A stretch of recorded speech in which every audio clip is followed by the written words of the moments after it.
Mark parked his black Dodge Charger in the driveway in front of the house. He's tired. The working day dragged on longer than usual. My head was buzzing with numbers and reports. The only thing he dreamed of was a hot shower and a bed. He closed the car door, pausing for a moment. The lights were on in the house. Shadows flickered in the bedroom windows. Ashley is probably still awake. Maybe he's waiting for him. The thought of his wife brought a warm smile to his face. He missed her within a day. Climbing the steps, Mark inserted the key into the lock and turned the handle. The house was quiet, too quiet. Usually Ashley greeted him, smiling, hugging, kissing. But now nothing. And then he heard moans, deaf, suppressed, filled with passion and animal pleasure. Mixed with them was the creaking of the bed, ragged breaths, and the impacts of body against body. Mark froze, and then, as if in slow motion, he slowly walked down the corridor. My heart was pounding dully in my chest, my hands clenched into fists. The mind refused to believe, but the body already knew the truth. Every movement brought him closer to destruction. Oh yes, like this, stronger, deeper. Female voice, her voice, his wives. The world before my eyes turned red. Mark tore the nearest photograph from the wall, their wedding photo, and threw it forcefully into the wall. The glass shattered, but the sounds in the bedroom did not stop. He suddenly opened the door, and I saw them.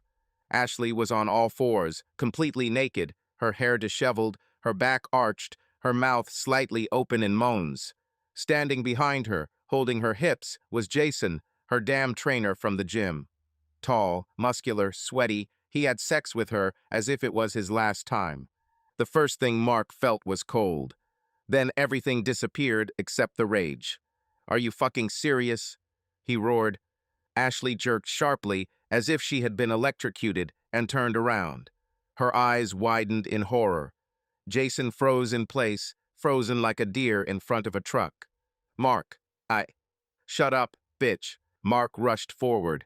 In one motion, he grabbed Jason by the neck, lifted him off the bed, and slammed him hard into the wall. The coach wheezed, waving his arms confusedly. Mark hit him in the jaw. The crack of bones was deafening. Jason collapsed to the floor, writhing in pain. I can explain everything," Ashley muttered, pulling the sheet over her chest. "Explain?"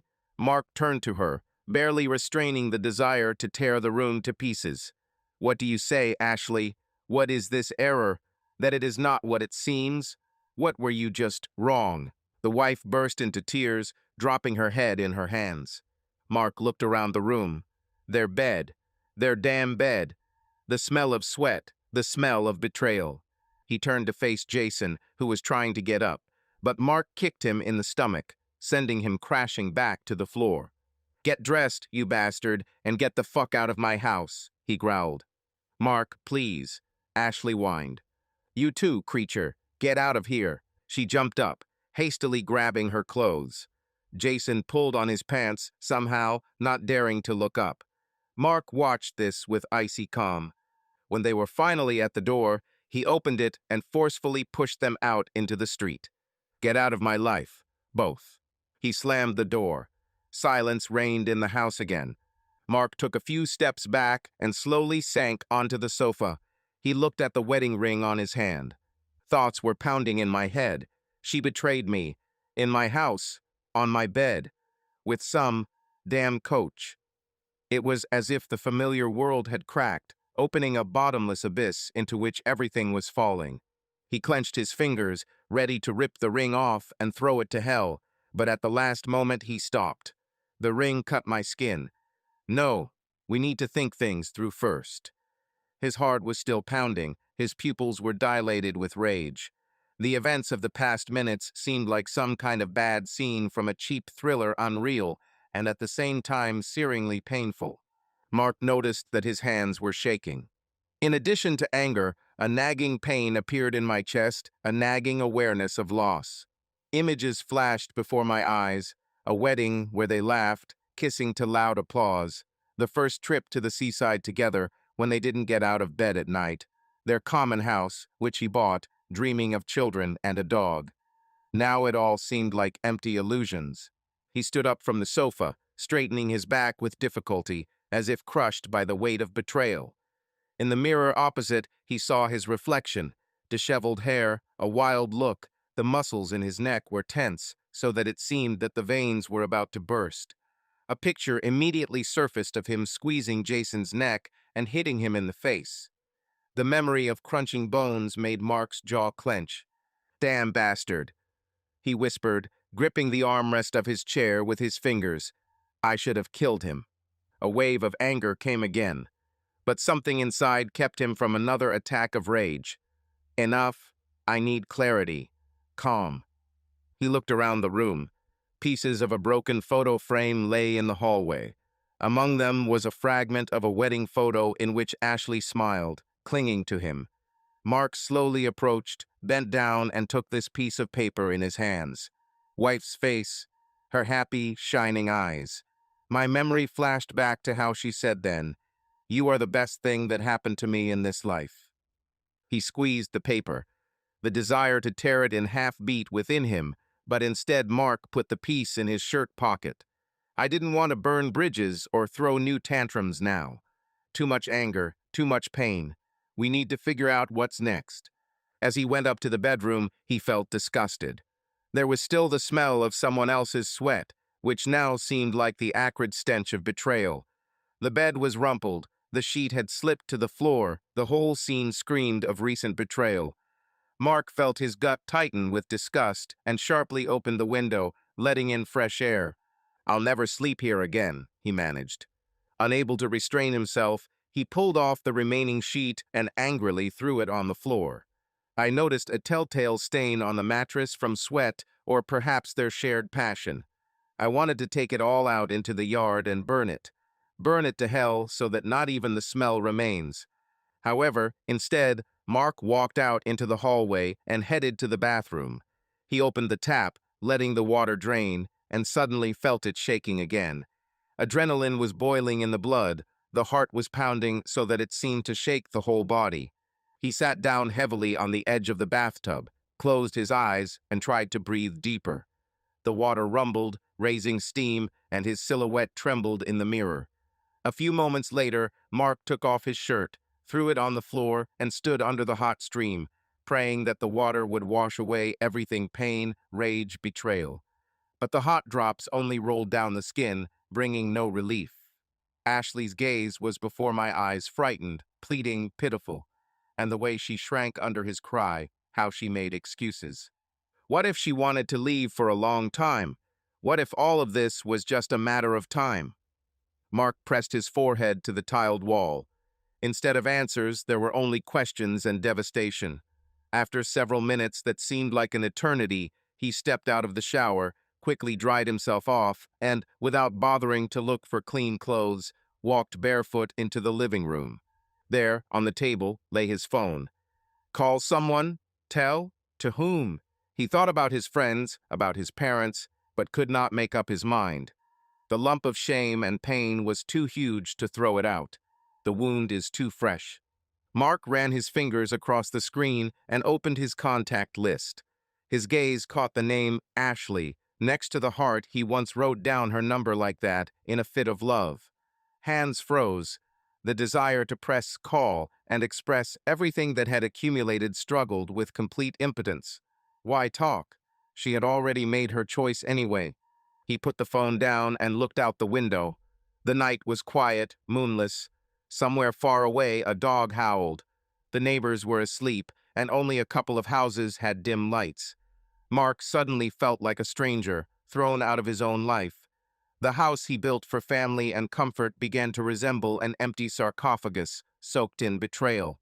"I need to leave," he whispered hoarsely to himself. "Just leave here." The thought of jumping into the car and driving away was alluring. But he knew that running was pointless. You can't run away from yourself. He glanced at the wedding ring, still glistening on his ring finger. His hand shook. On the verge of despair and rage, he finally tore off the ring. A pale stripe remained on the skin, the imprint of past love. The ring clanged as it fell onto the glass table and rolled like a small coin before stopping. Mark looked down at him as if he were something alien. The minutes passed, and he still stood there, unable to tear his eyes away. Inside, the realization arose that from now on his life had changed irrevocably. He understood that now was the very beginning of the path through pain, anger, humiliation, and liberation. But so far all this was just a torn cry in the chest. Through the deafening silence, he suddenly heard a muffled rustling at the door. Mark tensed. Has she really returned? Or is it Jason? He prepared himself for another outburst of rage. However, when he opened the door, there was no one behind it. Probably a draft or wind that stirred up a pile of fragments on the floor. Closing the door, Mark suddenly realized that it was approaching midnight. Recent events are like a monstrous fragment of life from which he does not know how to escape. His legs carried him into the kitchen on their own. He opened the refrigerator and took out a bottle of whiskey and a glass. His hands shook as he poured the amber liquid. He leaned against the countertop and took one long sip. The burning flame of alcohol distracted me a little from the staggering pain. He touched with his fingers the empty strip on his finger where the ring had recently been. What the fuck? He breathed quietly. So far there have been no answers. There was only raw, pulsating emotion and the thought that it was going to be a long night. He knew that tomorrow would come, and he would have to make decisions, perhaps the most difficult ones in his life. A conversation with a lawyer, filing a divorce, or maybe some other, completely dark paths. But now Mark didn't want to think. He lifted his glass and drained it to the bottom, hoping that the whiskey would at least slightly drown out the hell that was boiling inside. There was a rumble somewhere in the distance. A thunderstorm must have been approaching. Mark felt that this was a thunderstorm not only outside, but also inside himself. He had to weather a storm, after which he would never be the same again. And if he does not drown in this storm, then perhaps one day he will be able to start everything from scratch. But until then, we need to get through tonight, spend it alone with our demons. He poured more whiskey, put the bottle on the table, sat down in the darkness of the living room, and closed his eyes. And then, a second before the first reflection of lightning illuminated the windows, he quietly squeezed out into the void. Goodbye, Ashley. Mark sat in the dark living room, clasping his fingers in front of him. Several hours had already passed since he threw Ashley and her lover out the door, but his thoughts continued to spin in a frenzied whirlpool. He knew that this moment changed his whole life, but who was he now?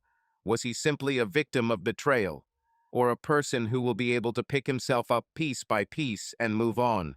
Mark Wilson, 35 years old, businessman, founder of his own company developing software for large corporations. His company brought him a solid income, allowing him to live in comfort and not think about money. Tall, fit, with a cool gaze and a strong character, he was never one to give up. And yet, his wife's betrayal hit him harder than any crisis he experienced in business. He remembered his childhood. He grew up in an ordinary middle-class American family. His father, Jonathan Wilson, was a firefighter, a man who risked his life to save others. Tall, strong, with an unbending will, he always instilled in Mark that men should be strong, honest, and protect those they love. His mother, Rebecca, worked as a journalist for a local newspaper, writing articles about social issues and investigating high-profile cases. Her pen was sharp, and her spirit was unbending. She always told Mark, "Ask questions, never accept the world as it is. Always seek the truth." Life in their small house on the outskirts of Chicago was far from luxurious, but Mark grew up in an atmosphere of discipline and respect for work. He remembered the smell of coffee that his mother brewed early in the morning while she was working on the next material, the smell of burning from his father's uniform, who returned from duty exhausted but proud of his work. He remembered the noisy family kitchen, where in the evenings they would gather together, discussing the day, exchanging jokes, and arguing. As a teenager, he worked part-time after school. First, he delivered newspapers, then he worked in an electronics store, where he learned to fix computers and understand programming. This work led him to his first real passion, code. He would sit at a keyboard for hours, developing simple algorithms and learning how systems worked. His father approved of his aspirations, but always reminded him, "You can work with your head, but remember that your strength lies in who you are and not just in what you can do." After graduating from school, Mark entered the University of Illinois. He had to work nights at its startups to pay for his studies. He wrote code, developed interfaces, and advised students. This period tempered him, made him hardworking and ambitious. He didn't just create programs, he learned to see the future, manage people, and find non-standard solutions. After graduating from university, he got a job at a large technology company. There, he quickly climbed the career ladder, but working for someone else depressed him. He always dreamed of creating something of his own. At the age of 28, he quit his job, risking everything, and founded his own company. The first years were difficult. There was not enough investment. We had to work for days, look for clients, and get burned by the first mistakes. But Mark didn't give up. He put all his strength, all his money, all his time into the business, and it paid off. By the age of 33, he became the owner of one of the most promising companies in the country. He was always told that with a character like his, he would succeed, and he really achieved it. He had a house, expensive cars, and a stable business. But most importantly, he had Ashley, the woman he once fell madly in love with. He remembered how they met. It was a banal evening at a bar. He was then celebrating his first major deal, was a little drunk and happy. She approached him first, confident, impressive, with that very smile that floored him. They talked for hours, laughed, and then could not part. Everything was so simple, so easy. It seemed that he had met his soul mate. And now this half is torn to shreds. Mark took a deep breath. He was no longer the man who believed in unconditional love. Now he was a man who had been betrayed. And he knew one thing. He would not allow anyone to do this to him again. Mark slowly ran his hand over his face, feeling tired and empty. His thoughts went back to her Ashley. He once considered her perfect. She was the one for whom he was ready to move mountains, the one with whom he wanted to build a family. But who was she really? Ashley Harrison, 32, is a marketing specialist for a large cosmetics company. Her career was successful. She had natural charisma, the ability to persuade and promote any product. She knew how to be the center of attention and attract people to her. Her smile could make anyone forget about their problems. Her self-confidence bordered on insolence. It was this courage of hers that captivated Mark. They met 7 years ago at a corporate event. Mark was just starting to build his company, and Ashley was already working in the marketing department and conducting presentations of new cosmetic products. He couldn't take his eyes off her. She was stunning, slim, with long blonde hair, perfect posture, and eyes full of fire. She spoke with such confidence that even the most skeptical people in the room listened to her with admiration. After her speech, Mark approached her. They started talking. The conversation turned into light flirting. He admired her intelligence and charisma, and she admired his ambition and determination. She knew how to carry on a conversation, challenge him, playfully tease him, making him laugh. Their connection arose instantly, and soon they could no longer imagine life without each other. Their first date took place in an expensive restaurant on the roof of a skyscraper. She came in a tight black dress that emphasized her impeccable figure. Mark couldn't take his eyes off her. They drank wine and talked about everything: careers, dreams, travel. They had so much in common, or at least he thought so at the time. The novel developed rapidly.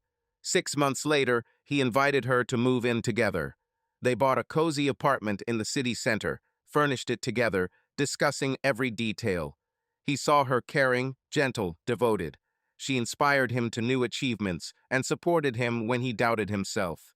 There was always laughter in their house, wine flowed like a river, and the nights were full of passion. 2 years after they met, he proposed to her.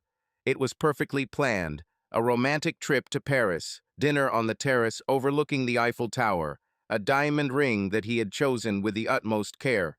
She burst into tears of happiness, repeating, "Yes, yes, 1,000 times yes." He was sure that he had found his one and only. The wedding was magnificent. They rented a country mansion. There were more than 200 guests. She looked like a queen in a snow-white dress, and he looked like a man who had everything. They swore eternal love to each other, looked into each other's eyes, and believed that their happiness would last forever. But the years passed. The ideal began to crack. Mark began to notice that Ashley spent more time at work, often stayed late, and paid less attention to him. She always looked perfect, but now she cared about how she looked to others. He began to feel that their marriage was becoming a formality. They lived under the same roof, but as if in different worlds. He remembered the day when he first suspected something was wrong. She came home late. The smell of her perfume was stronger than usual. Her makeup was carelessly wiped off. She avoided his gaze, quickly took a shower, and went to bed without even kissing him goodnight. Then he drove away the bad thoughts, blaming everything on fatigue. Now he hated himself for this naivety. Mark clenched his fists. He loved her. I gave her the best years of my life. Ashley has always taken pride in her appearance. Her job in marketing required not only the ability to persuade, but also an impeccable appearance. She always took good care of herself: makeup, hairstyle, well-groomed nails. But after several years of marriage, she began to notice changes. In the mirror, she saw not the same girl who had conquered Mark 7 years ago. A slight fatigue appeared in the eyes. The soft contours of the body no longer looked as toned as before.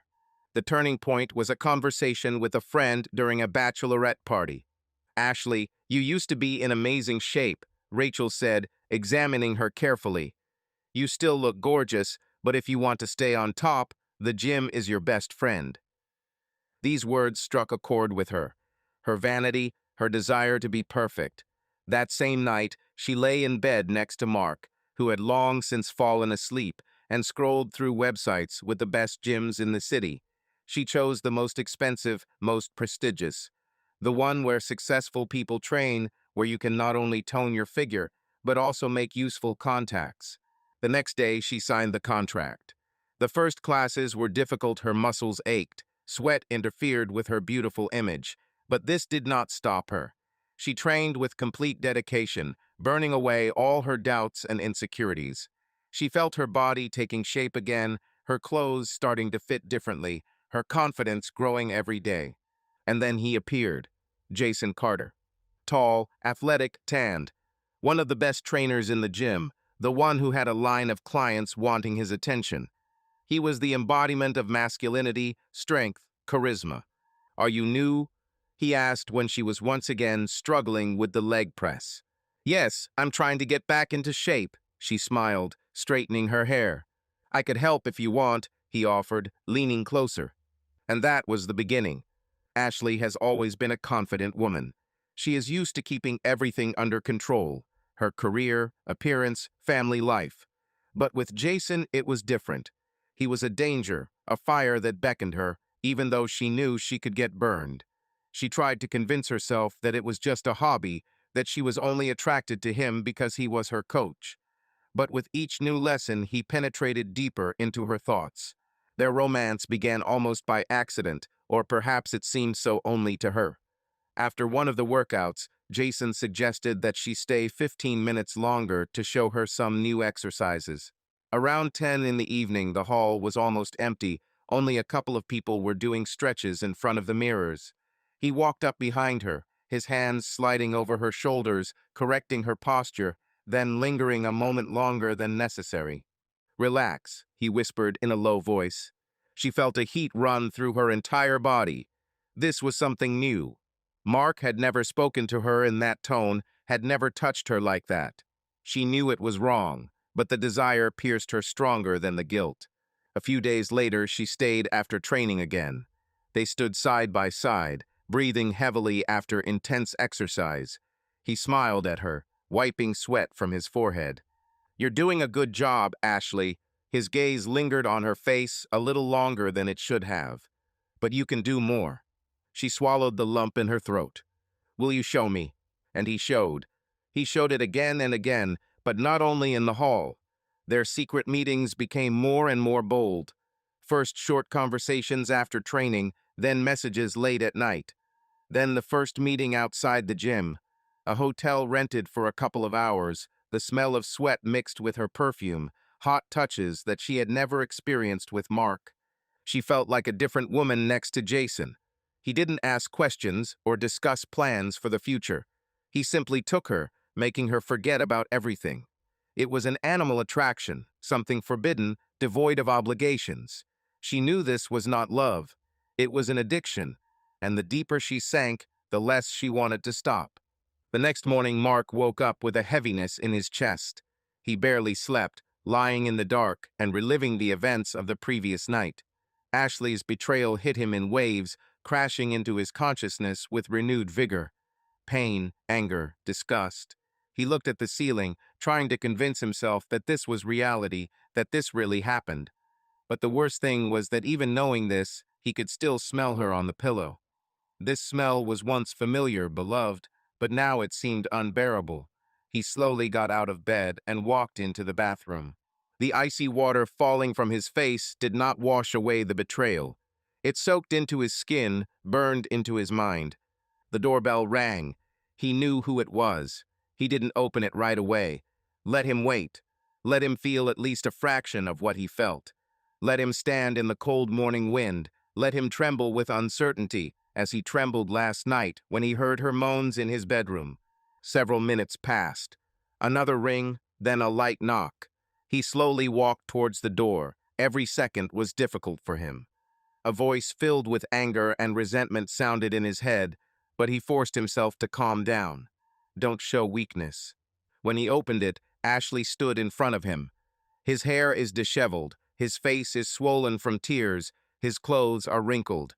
She looked broken. In his hands is a large bag. She looked like someone who had lost everything. But was she truly lost?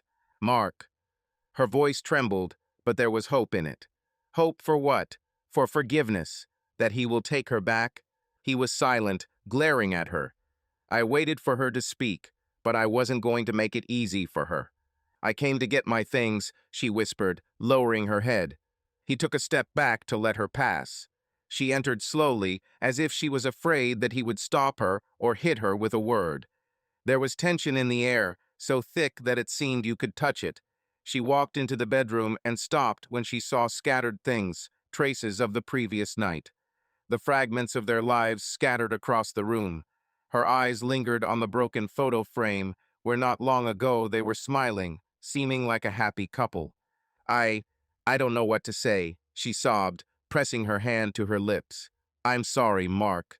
It was a mistake. Monstrous mistake. I don't know what came over me. I didn't mean to hurt you. It was. Her voice broke. I don't know how it got this far.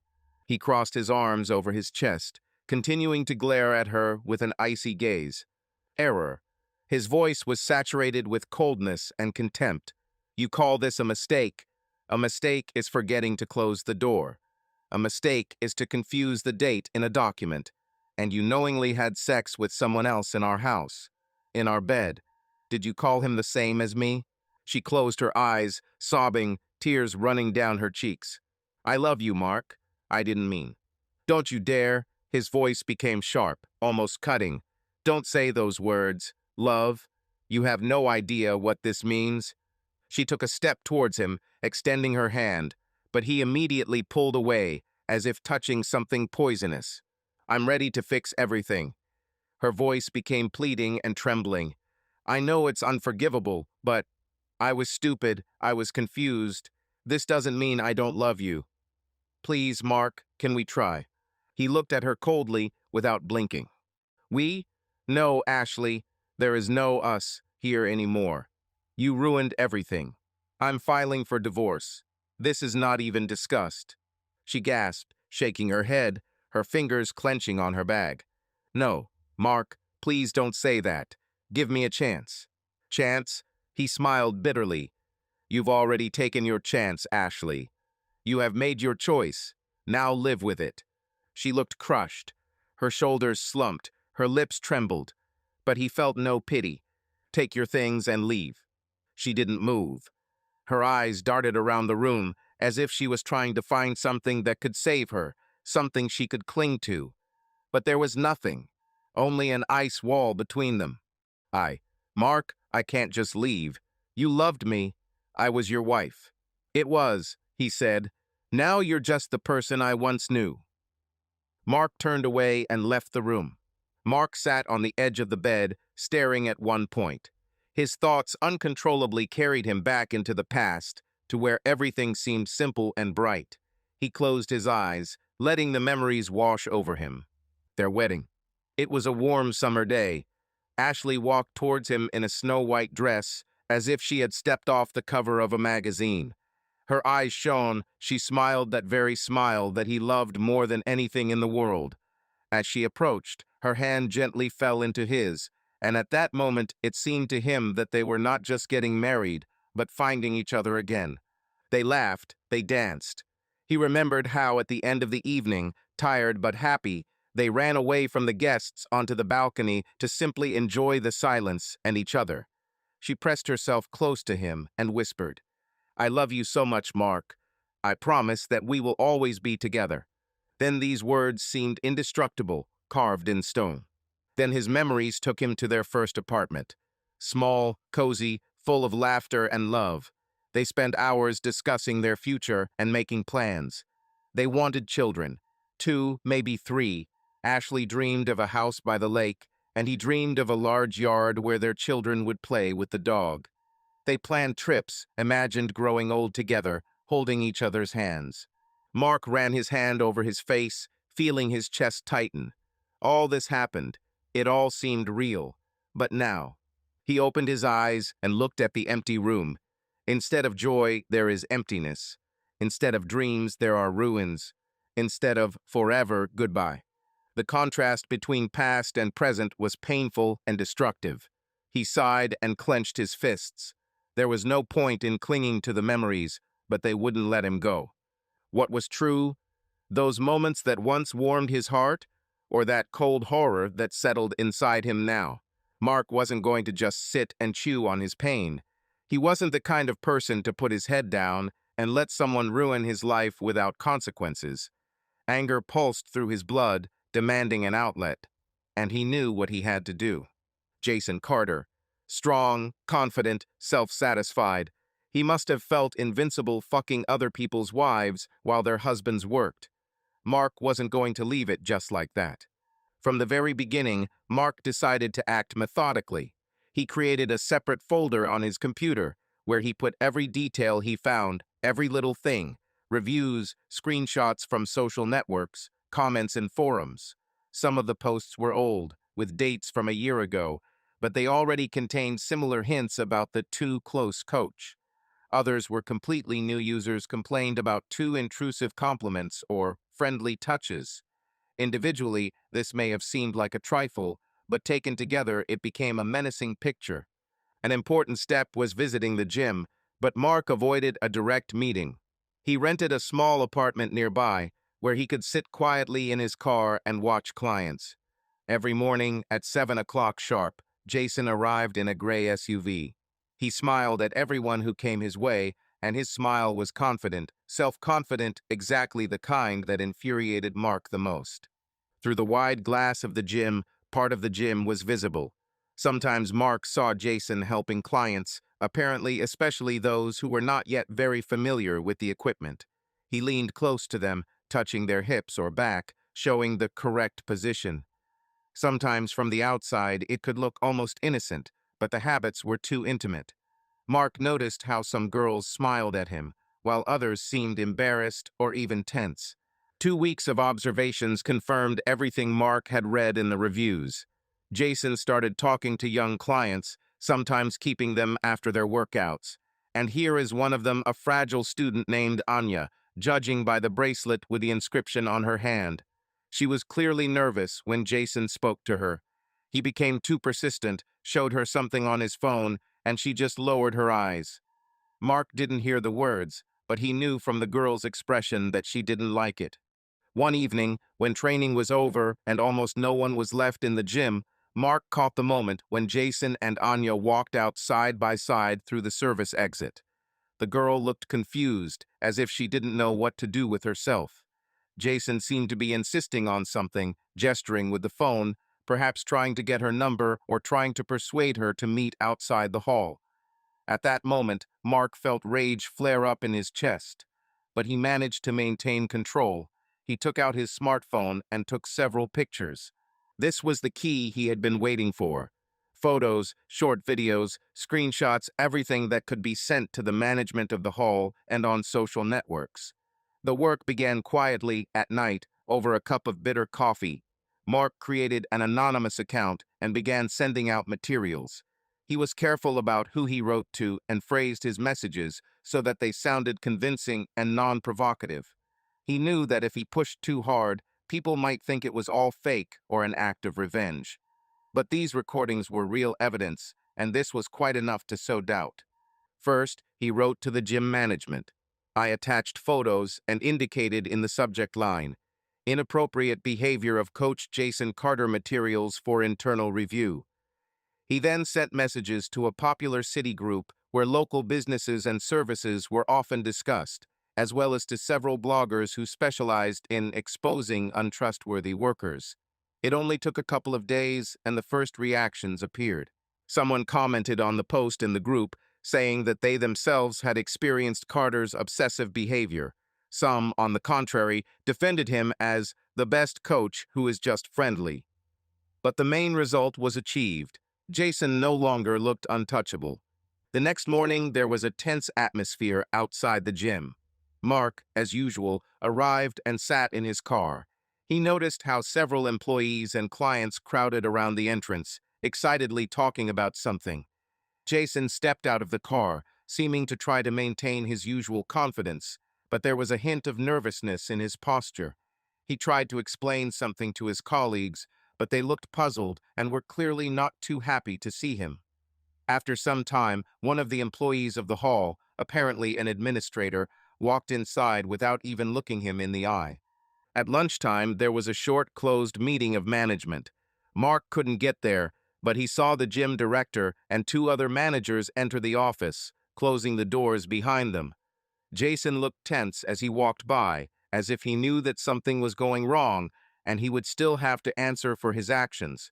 By evening, screenshots of correspondence with the same student he persistently pursued began to circulate on social networks.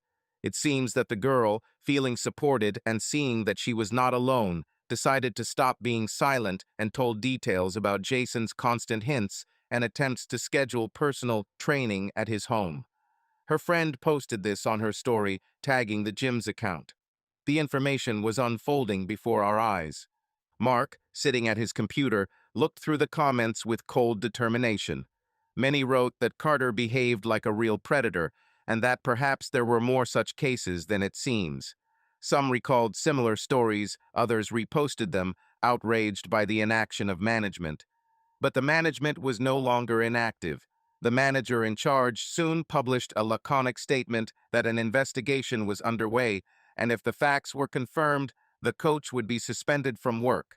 The more the noise grew, the more satisfied Mark felt. Jason Carter began to lose ground.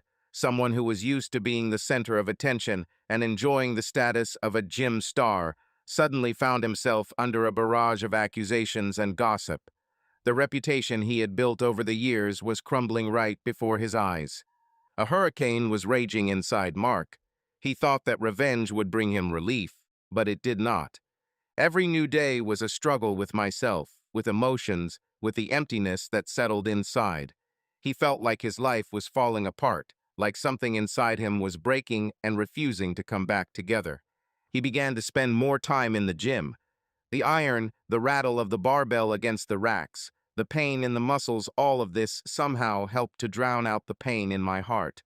Mark trained to the point of exhaustion, to the point where his body refused to obey and his mind plunged into emptiness. He hit the bag, imagining Jason's face, over and over until all that was left was a thud and beads of sweat falling onto the mats. Everything at work went downhill. He forgot about meetings, lashed out at employees, and couldn't concentrate. His company had always been his pride, but now he didn't care. One of his top managers cautiously entered the office and asked, "Mark, what's wrong with you? You are not yourself." He didn't answer, he just waved it off, continuing to stare into space. A single thought was spinning inside him. Why? Why did she cheat? Every time he tried to find an answer, he found himself at a dead end. They had a good life, stability, love, or so he thought. Ashley didn't suffer, didn't need anything. Then why? Was he insufficient, not attentive enough, not passionate enough? He was at a loss, replaying all their conversations over the past months. He looked for hints, signals, warnings that he might have missed, but he found only emptiness. One night he sat down at the kitchen table, placed a bottle of whiskey in front of him, and poured himself a full glass. He drank slowly, trying to drown out the voice inside, but it did not stop. She cheated on you because you weren't the only one for her, because she wanted something else, because you didn't notice it yourself. He closed his eyes, gritting his teeth tightly. He was not weak. I couldn't be weak. But now he felt overwhelmed, empty. And worst of all, despite all the anger and pain, he still couldn't get her out of his head. Mark heard the doorbell ring late in the evening. He didn't expect guests and didn't even watch TV. He just sat in the semi-darkness, staring at the wall. His heart sank when he looked through the peephole. Ashley. He opened the door, leaning his hand on the frame. She looked tired. Her face was pale. Her eyes were red, as if she had been crying for a long time. "We need to talk." Her voice was quiet, almost broken.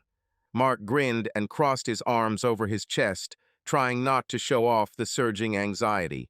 "About what?" "About how you and Jason are doing." "How is he doing after my visit?" Ashley flinched as if she had been hit. There was a tension in the air, as if something intangible but frighteningly real stood between them. "This is not about him. This is about us. About you." She sighed heavily, as if she needed considerable effort to say the next phrase. "I'm pregnant, Mark." He was silent for several seconds.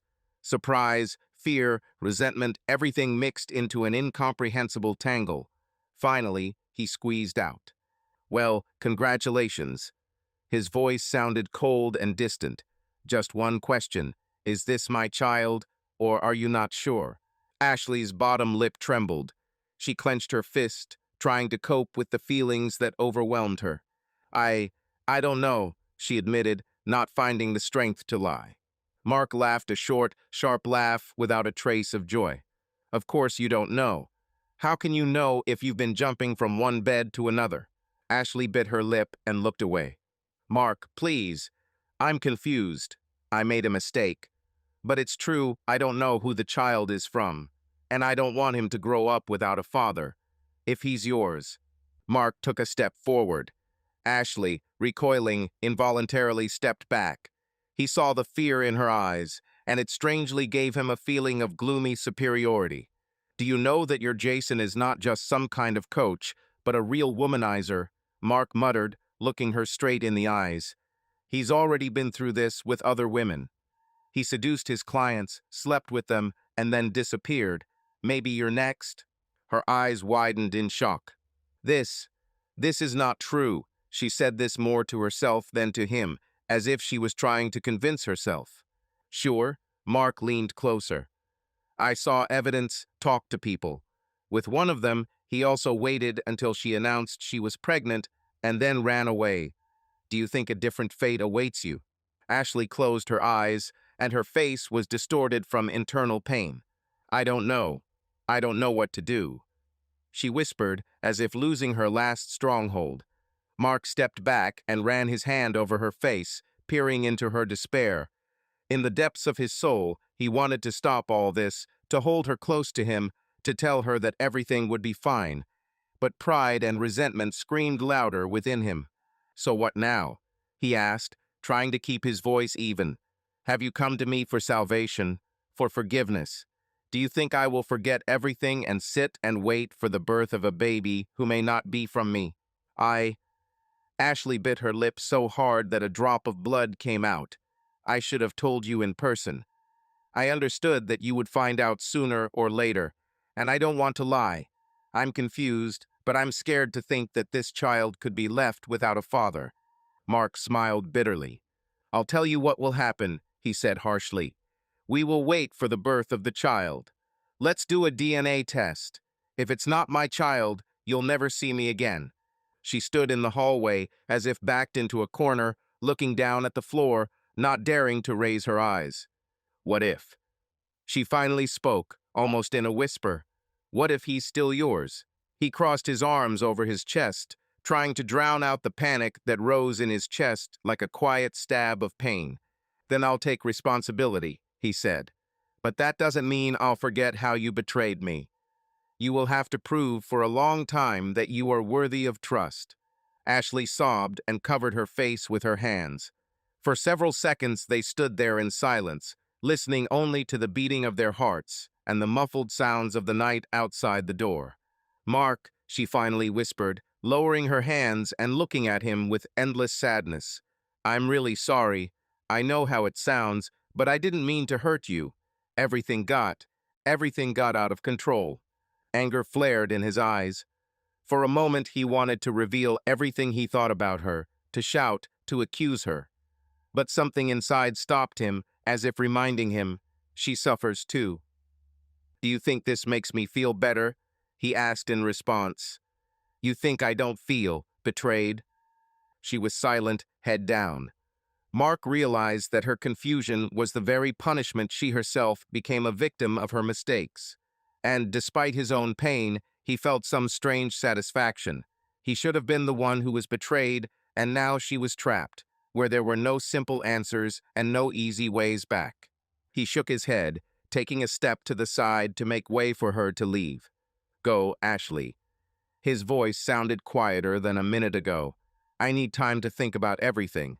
And you better decide what you really want. She nodded, barely sobbing a thank you.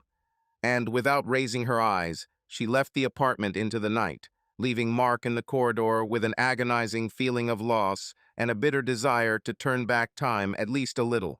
After the door closed, Mark leaned against the wall and closed his eyes.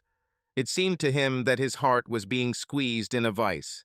He always imagined himself as a strong, confident man, someone who knows what he wants from life. But this situation destroyed all illusions.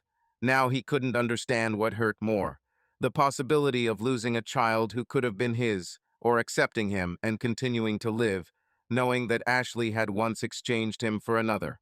In the silence and semi-darkness of his own corridor, he suddenly realized that a new night had come, the longest of his life, and that he has as much uncertainty ahead as Ashley, if not more. Mark sat alone for a long time, staring at one point. His mind raced between hatred and doubt. An inner voice insisted that he should not give in, that she had betrayed him, that she should no longer be in his life. But there was one nuance that he could not ignore. What if the child was really his? He couldn't afford to turn his back on a possible child of his own. No matter how much anger he seethed, he was not a man who abandoned responsibility. Mark sighed heavily. The next morning he dialed her number. Ashley answered with a tremble in her voice, as if she had been waiting for this call. Come, he said briefly. An hour later, she stood on his threshold. There is anxiety, fear, and hope in the eyes. He looked at her coldly, but let her inside. You will stay here until the birth, but there are conditions. She nodded, ready for anything. We sleep in different rooms. There is nothing between us. His gaze was cold, as if he was talking to a stranger. Ashley nodded again, pursing her lips. Further, no sex, no hints, no attempts to fix everything. You ruined our marriage, and I don't need false intimacy. She looked away but didn't object. And the last thing, Mark paused, looking straight into her eyes. We're going to therapy, joint consultations, not in order to fix us, but in order to understand how we will interact further. First of all, for the sake of the child. Ashley looked at him, her eyes filled with tears, but she didn't argue. Okay, she whispered. Mark nodded, crossed his arms, and took a deep breath. And remember, his voice became firmer. As soon as the baby is born, we will do a DNA test. If he is mine, we will try to figure out what to do next. Maybe we'll have a chance to save something. But if not... He paused, his eyes flashing with cold contempt. Then you can go to hell and never bother me again. Ashley swallowed but didn't say anything. She understood. This was her last chance. 2 weeks have passed since Ashley returned to the house. These days passed painfully slowly, saturated with tension and coldness. They lived under the same roof, but as if on different planets. They talked only when necessary, avoided making eye contact, and ate dinner at different times. Every evening passed the same way in silence, filled with dull tension. Even the sounds of her footsteps along the corridor irritated Mark, although he tried not to think about her. Mark got up before her, went to work, and in the evening tried to stay in the office as long as possible. Returning home, he invariably felt tense silence. The house became too quiet, too sterile. Nothing remained of their former closeness. Sometimes he would sit in his room, staring at the ceiling, wondering why he had even let her come back. The answer was simple: a child. It was only because of the child that he tolerated her presence. Ashley tried not to get in his way. She minded her own business, spent a lot of time in her room, sometimes watched TV in the living room, but immediately left as soon as she heard Mark's steps. It was an unspoken rule. They exist side by side, but do not intersect. Even at the table, when they had to sit opposite each other, they hardly spoke. Only rare phrases concerning food or everyday issues broke this oppressive silence. One evening, he walked into the kitchen when she was already sitting at the table with a cup of tea. Their eyes met for a second, but Ashley immediately looked away. Mark opened the refrigerator, took out a bottle of water, and wanted to leave, but stopped. "How do you feel?" he asked unexpectedly for himself. She looked up, surprised that he had even spoken to her. "It's okay." Her voice was quiet. "I'm getting a little tired." He nodded, taking a sip of water. She watched him, waiting to see if he would say anything else, but he simply turned around and went into his room. However, upon entering there, he sat for a long time on the edge of the bed, replaying their short conversation in his head. Why did he even talk to her? Why did he care? At night, Mark often woke up, hearing her quiet sobs from behind the wall. She cried almost every night, but he didn't allow himself to react. He didn't care, shouldn't have cared. He repeated this to himself over and over again. But deep down he understood, he cared. One night he went out into the corridor, stopped near her door, and listened. She was crying again. He clenched his fists, turned around, and returned to his room, angry at himself for this outburst. A few days later, he noticed Ashley holding her lower back, wincing slightly in pain. He knew that pregnancy was difficult, that it was not easy for her. He told himself that it was not his place to take care of her. But that evening, he left a pack of prenatal vitamins on the kitchen table, without words, without comment. In the morning, the packaging was gone. She took them. Responsibility for her and the child did not give him peace. Despite everything, he could not completely ignore her suffering. But could he ever trust her again? It was a question to which he did not yet know the answer. Mark sat in a chair with a tense expression on his face, crossing his arms over his chest. Ashley sat nearby, slightly slouched. She looked nervous, her fingers fidgeting with the hem of her sweater. In front of them, at a large oak table, sat Dr. Harris, their family therapist, an older man with piercing eyes and gray hair in his close-cropped hair. He looked at them carefully, holding a notepad and pen. "Okay," Dr. Harris began, leaning back in his chair. "Today is our first session, and I would like you to be as honest as possible with each other. I'm not here to judge. I'm here to help you figure it out. Mark, Ashley, why did you decide to come to me?" Mark gritted his teeth, then sighed heavily. "It's her idea," he muttered, nodding towards his wife. Ashley swallowed quietly and spoke. "Because I want us to at least try to understand what happened to us. Why did everything fall apart the way it did?" Her voice trembled, but she tried to speak confidently. Dr. Harris turned his gaze to Mark. "And you, Mark? How do you feel about this idea?" "I think it's useless," he snapped. "She betrayed me. What's there to take apart? Everything is obvious. I was a good husband, and she betrayed me." "Mark," the doctor said softly, "betrayal is always painful. But marriage is a complex system, and it is rarely the case that only one person is to blame. I want to understand what preceded this event. Ashley, tell us how you felt in your marriage before the betrayal." Ashley looked away, collecting her thoughts. Then she spoke quietly. I felt lonely. She glanced quickly at Mark, then looked away again. We lived together, but as if separately. You were always busy with work, always in your business, in your affairs. I don't blame you. I understand that you tried for us, but I felt like I was in the background. Sometimes I even thought that you didn't notice me. Mark huffed in irritation. So, in your opinion, this is an excuse. Did you sleep with someone else because I was working? No, Ashley flushed. This is not an excuse. This is the explanation. I don't want to make excuses. I just want you to understand that there were cracks in our marriage long before this. I was looking for confirmation that someone still needed me, that I still have value. Dr. Harris nodded. A feeling of invisibility in marriage is one of the common causes of crises in relationships. But Ashley, have you tried telling Mark about this? About feeling unwanted? Ashley nodded, but uncertainty. Yes, but he didn't hear me, or didn't want to hear. Every time I started talking about how I lacked his attention, he brushed it off. He said, I'm busy, I'm tired, I'm working for us. At some point, I just stopped trying. Mark clasped his hands. It's so convenient, right? You didn't even try. You just found the first one who smiled at you and decided that this was the way out. Dr. Harris raised his hand to stop him. Mark, I understand your anger. This is a natural reaction.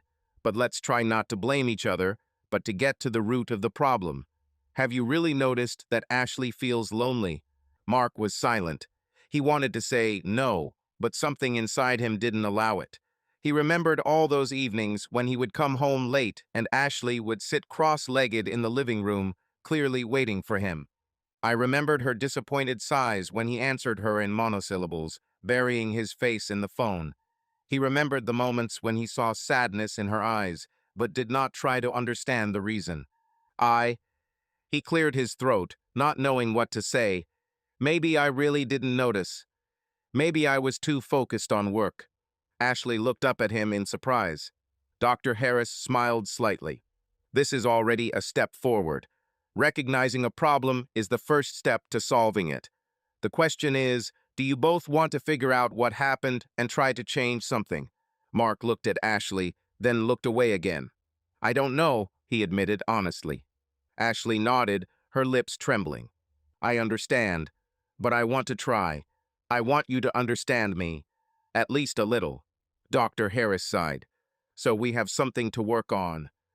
In the next session, we will try to figure out exactly what moments led you to this point. In the meantime, try to listen to each other at least a little. No charges. Just listen. Mark knew that simply ruining Jason's reputation wasn't enough. He was too self-confident, too used to getting out. A simple dismissal will not stop him. He will find another room, another job, new victims. No, Mark wanted this man to feel real fear, so that his name would become a curse, so that the doors would close in front of him forever. He began to think through a plan. Jason was a master manipulator, but Mark had one advantage: he was smarter. He knew how to create a situation where Jason would have no way out. The first step was to find someone who could play the victim role. Mark turned to one of Jason's former clients, a girl named Sarah. He found out about her when he was collecting information about the trainer's adventures. She was young, beautiful, and ambitious, but after communicating with Jason, she lost confidence in herself. He promised her success in fitness, a special approach, but in the end, he turned her into just another toy. When Mark met her, she initially did not want to participate in his plan, but he showed her the correspondence records and other evidence of his victims. He broke me, Sarah whispered, clenching her fists. I won't let him do this to anyone else. And so the plan began to take shape. Sarah agreed to play the role of a new victim, but now everything had to be as careful as possible. Sarah returned to the gym as if nothing had happened. She started training again, communicating with Jason again, but this time she recorded every conversation. Mark prepared a hidden microphone in advance, which helped record evidence. A few days later, Jason made his first mistake. He started with compliments, then invited Sarah to private lessons indoors. This is exactly what Mark was waiting for. When Jason invited Sarah to his apartment for personal training, they were ready. Mark watched her every move. On the appointed evening, the girl came to him, but two more people were waiting outside the door, a private detective and a lawyer. They recorded the entire conversation as Jason started making lewd references, saying that if she be a good girl, her career would take off. At that moment, the door swung open. "Hey, bastard," Mark said, walking inside. Jason turned pale. "What the hell?" Mark threw the recorder on the table. "This is a recording. Evidence that you are blackmailing clients. Do you think there will be at least one gym in this city that will hire you after this? Do you think the police won't be interested?" Jason clutched his head, breathing heavily. "Mark, listen." "No, now listen," Mark interrupted him. "You either disappear from this city or we hand it all over to the police, your former employers, and the media. Decide." Jason was silent for several seconds. Then he took off, grabbed his keys, and ran out of the apartment. Mark exhaled. He knew that he would leave. Forever. The final blow had been struck. Mark remained impenetrable. His anger continued despite Ashley's best efforts to make their lives a little less stressful. He noticed how hard she tried cleaning the house, preparing dinners, even leaving coffee on the table for him before leaving for work. But his heart remained closed. Each of her gestures looked to him like pathetic atonement, like another attempt to make amends. He wasn't going to forgive her. He did not forget that she destroyed his life, their family, and no amount of hot food or caring looks could change that. Everything she did irritated him even more. Any manifestation of her concern seemed false and hypocritical. One evening he returned home, tired after a long day of work. The aroma of baked meat and spices hung in the air. He entered the kitchen and saw the table set. In its place stood a plate of dinner, a napkin neatly folded next to it, and Ashley sat opposite. She looked a little nervous, but tried to smile. "I prepared dinner," she said quietly. "I thought you'd like it." Mark slowly took off his jacket and threw it over the back of the chair. He didn't sit down. He just looked at her, coldly, carefully. Then, without saying a word, he took the plate and dumped the food into the trash can. Ashley shuddered, her eyes immediately filling with tears. "You didn't even try." "I didn't ask you to cook," he answered calmly. "Don't think that a couple of dinners will change what you did." She lowered her head and clenched her hands into fists. Mark saw how hurt she was, but did not allow himself to feel pity. Her moans were still echoing in his mind from the night he found her with another man. Every attempt to get closer to him only caused more disgust. "I just wanted." Her voice trembled. "I wanted to show that I care." He grinned. "Do you care now? It's a little late, Ashley." She squeezed her eyes shut, trying to hold back the tears. "I understand that I cannot expect forgiveness from you," she whispered, "but at least I can show that I'm ready to do everything to atone for my guilt. I don't expect you to immediately believe me." Mark came closer, towering over her. "Atone for guilt?" he repeated, his voice icy. "You think that after everything you've done, dinner will fix the situation, or a caring look? I don't believe you, Ashley. I don't believe a single word you say." She wanted to say something, but changed her mind. Her shoulders slumped, her breathing hitched. Mark turned away and walked into his room, loudly slamming the door behind him.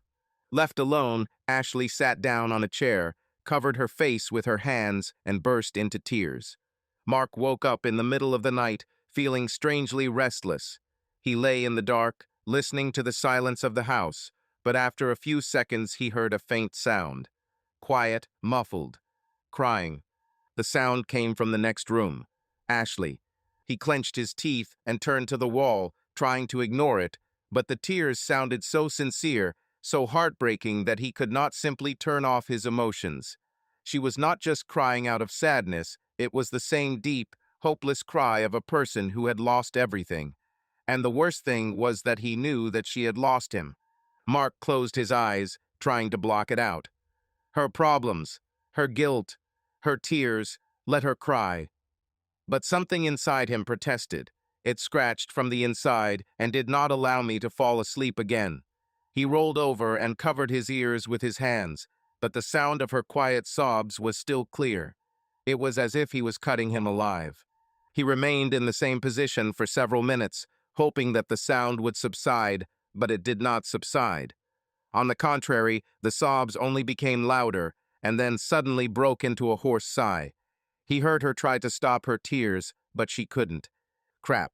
He slowly sat up, ran his hand over his face, and exhaled heavily. His heart was beating faster than he would have liked. He didn't know why it bothered him. He didn't have to take care of her. She betrayed him. But something inside still shrank from her sobs. This pain was too real. He remembered moments from the past. Once he himself held her in his arms when she cried. I remembered how I stroked her hair, how I consoled her when she had problems at work, when she had bad days. Then it seemed to him that her tears were something that he was obliged to erase, her pain was his responsibility. But now everything was different. Or not. He stood up, walked to the door of his room, and put his hand on the handle. He stood there for several seconds. An inner voice shouted, "Don't you dare. She doesn't need you. Let her suffer." But there were other voices. Voices from the past, from those times when he loved her, when he cared about her, when he saw in her the very woman with whom he wanted to live his whole life. He slowly placed his forehead against the wooden surface of the door, closing his eyes. Something pinched in my chest. An internal conflict strangled him like a noose around his neck. With one movement, he could open the door, say something. But what? What could he say that didn't sound like weakness, like self-betrayal? He didn't open the door. He just stood there. For a long time. I listened closely. At some point, the sobs subsided, but he knew that the tears had not stopped. They simply went deeper, to where he could not hear them. Finally, he removed his hand from the doorknob and slowly returned to his bed. He lay on his back, staring at the ceiling. The pain inside did not subside. He couldn't console her. Not now. Not after everything. But he also couldn't pretend that her pain didn't affect him. Chapter 17, Second Therapy Session. Mark sat in a chair, his fingers tightly clenched. Opposite him is Ashley, slouched and looking down. Dr. Harris sat between them, like a ring judge, flipping through notes on a notepad. Second session. Mark didn't know why he came here. Did he want to hear something that would help him forgive? Or, on the contrary, to finally become convinced that forgiveness is impossible? Dr. Harris looked up from his notes and looked at Ashley. In the last session, we talked about your feelings of loneliness in your marriage, Ashley. Today, I want to delve into the very moment of betrayal. The moment you made this decision. What motivated you? Ashley sighed heavily, her hands nervously fiddling with the fabric of her dress. I don't know. It was selfish. Stupid. I didn't want to destroy the family, but I felt... She paused, searching for words, invisible. I was looking for confirmation that I was still desired, that I... Did you want to feel needed? The doctor said softly. She nodded. Mark grimaced, barely containing his irritation. And you found this confirmation between the legs of another man. His voice was full of poison. Ashley winced, but didn't look away. Dr. Harris turned his gaze to Mark. I understand that this is painful, Mark, but if we want to understand what happened, we will have to be completely honest. He paused, then calmly asked, Ashley, did you enjoy having sex with another man? Mark jerked his head up, his eyes flashing with anger. What the hell? Calm down, the doctor said firmly. This is an important question. Ashley held her breath, her face flushing with embarrassment. It wasn't about sex, she muttered. It was about attention. That I felt wanted, that someone was looking at me with admiration. But there was sex, Mark responded coldly, and you liked it. Ashley closed her eyes, as if afraid to tell the truth. It was different, not like with you. Differently, Mark grinned, his voice full of sarcasm. So tell me straight, was he better than me, more than me? Did you have more fun? Ashley sank into her chair, head down. Mark, answer, he demanded. Dr. Harris raised his hand to signal calm. Ashley, I understand this is a difficult question, but Mark has a right to know. She was silent for a long time. Then, dully, as if the words were stuck in her throat, she whispered, "It was. Not that important. At that moment, I didn't think about comparison. It was not passion, not love. It was an escape, and I'm sorry, more than I can explain." Mark was breathing heavily, his fists clenched so tightly his knuckles were white. He felt chaos inside himself, hatred, humiliation, but at the same time something else. Something he couldn't fully comprehend. Dr. Harris nodded. "I know it's difficult, but today we took an important step. We began to examine not only the betrayal itself, but also its consequences for both of you. Mark, you are angry, but you continue to come to these sessions. It means something is keeping you here." Mark didn't answer. He didn't know why he was still here. Dr. Harris paused and waited for Mark to calm down a little, put his pen in his jacket pocket, and leaned back in his chair. His gaze slid over the worried faces of both spouses and lingered on Ashley. "Let's continue," he began softly, trying to maintain a calm atmosphere. "I understand that the conversation is extremely painful, but if we want to figure it out and understand whether you are ready to build further relationships, we need to be honest. So, Ashley, you said it was an escape. You were looking for a feeling of need and attention. But what exactly about this escape brought you a feeling of satisfaction? Was the sexual act itself an important part of this process?" Ashley looked away, blushing. "It was important for me to feel that they were looking at me with desire," she answered, trying to speak evenly. "Maybe this is a small thing for some, but when in marriage you feel invisible." She glanced briefly at Mark. Sometimes even superficial attention seems like a real salvation. "So, was it the other man's desire that was important?" the doctor asked carefully. "Yes," she whispered. Mark grinned evilly and crossed his arms over his chest. Dr. Harris glanced at him, but seeing that Mark was not going to comment, he turned back to Ashley. "You said you didn't compare him to Mark. But let's say this clearly. During sexual intimacy with your lover, did you feel physical satisfaction? Did you really enjoy having sex with him?" Ashley frowned, her eyes darting between the doctor and Mark. "I." She took a deep breath, as if gathering her courage. "I can't say that he was better or worse. It was just different. I was excited not so much by the process itself, but by the feeling that I was wanted. Of course, the sex itself also brought pleasure, but—" She stopped, her eyes filled with tears. "It was wrong, I know." Mark clenched his jaw and looked at the floor, hiding the emotions that flared in his eyes. "Brought pleasure. So I didn't satisfy you," he muttered, still avoiding looking directly at Ashley. She shook her head. "No, that's not the point. You are satisfied, but I felt that we had become strangers. And at that moment, I didn't know how to tell you how painful it was for me to feel lonely next to my own husband." Dr. Harris leaned forward, clasping his hands. "We come to a very important part, comparison. Mark asked a direct question: was your lover better, more? Let's be clear. What was your intimate relationship like with Mark before you cheated? Did you feel physical dissatisfaction, or was it really just a matter of emotional distance?" Ashley swallows nervously. "I wasn't looking for a better lover in physical terms. Honestly, I never thought about size or technique. I lacked emotions.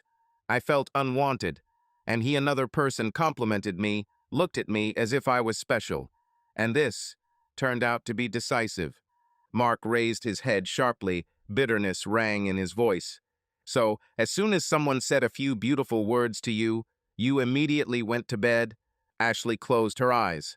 "I deserve this accusation," she whispered. Dr. Harris raised his hand in silence. "Mark, let's let her finish. Ashley, I want you to answer a few more questions, and I ask that you be as open as possible. Why did you choose treason? Did you feel that Mark was no longer satisfying you emotionally and physically, or was it more of an impulsive decision dictated by resentment and the desire to receive confirmation of one's importance?" Ashley sighed, lost in memories. "It was, all at once, both resentment and impulse. We didn't have a heart-to-heart talk for a long time. Our problems were piling up, and I just broke down. I didn't think I'd get to this point. But at some point, I didn't care. I wanted to feel alive, at least for a moment. The doctor nodded. Tell me, did you ever think about discussing this with Mark before things got this far? Maybe visit a psychologist like we do now, but before. Ashley clasped her hands and slumped her shoulders. Probably yes. But it seemed to me that Mark had no time for me. He worked a lot, came home irritated or tired. I believed that I had no right to demand attention, and in the end, I found this way out. Mark frowned, but a shadow of doubt appeared in the depths of his gaze. Were you really trying to tell me? I was trying to. Hint, she muttered, but maybe not too persistently. And when that man caught my eye, he literally pursued me with compliments, hints, and I was too weak to resist it. Dr. Harris wrote something down on his notepad, then looked back at them both. It is important to understand that betrayal is not an option. But since it happened, now we must deal with its consequences. Mark, I see how hurt you are and how angry you are. But you are still here in these sessions despite all the pain. How do you feel when you hear that Ashley wasn't looking for the best physically, but the best emotionally? When she says that she lacked attention and warmth?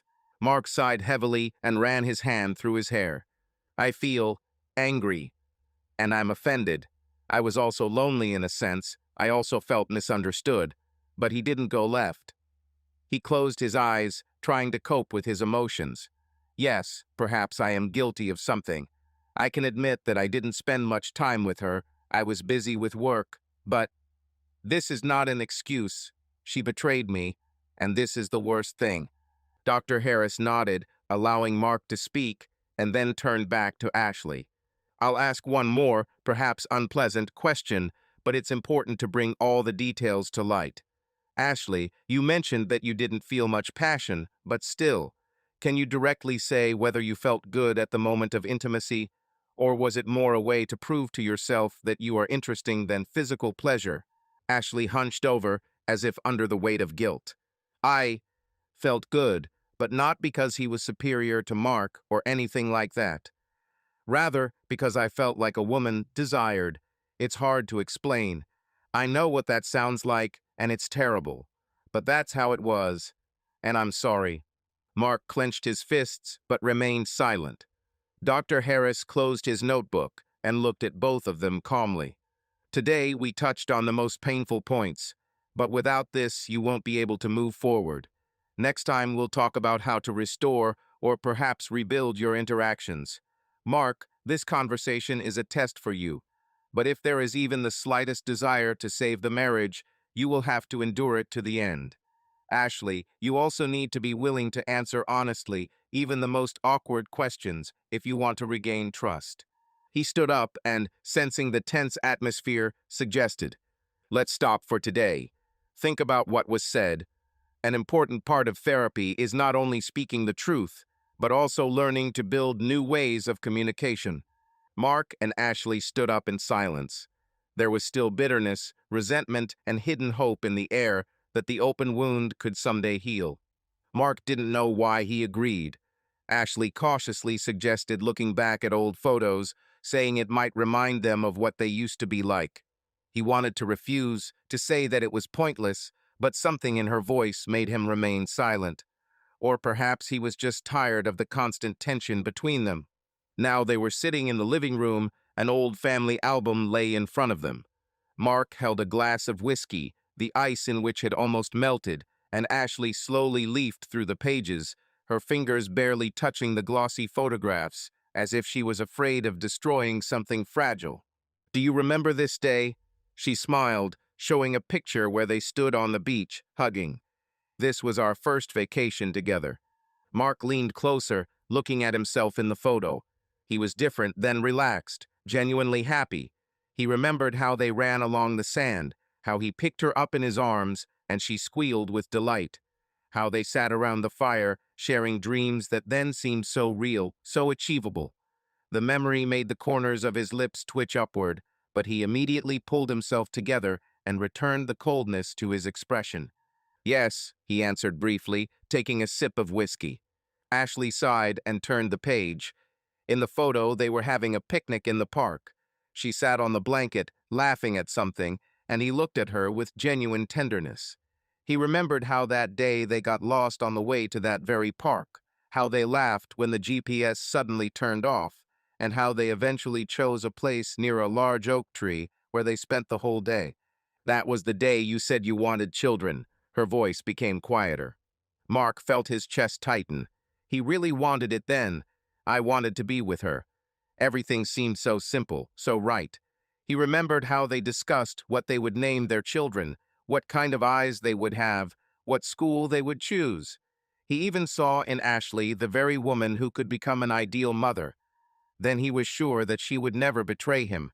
Times change, he said, looking away. Ashley turned to him. Sadness flashed in her eyes, but there was no usual despair.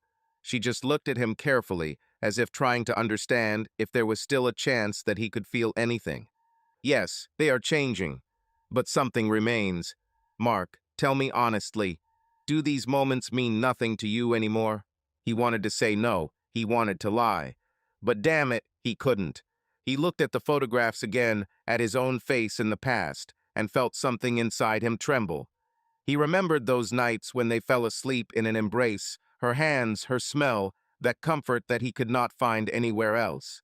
He remembered what he was like then, a man who knew how to love. I don't know, he finally breathed. Ashley nodded and closed the album. But before putting it away, she paused on one photo. It was their wedding.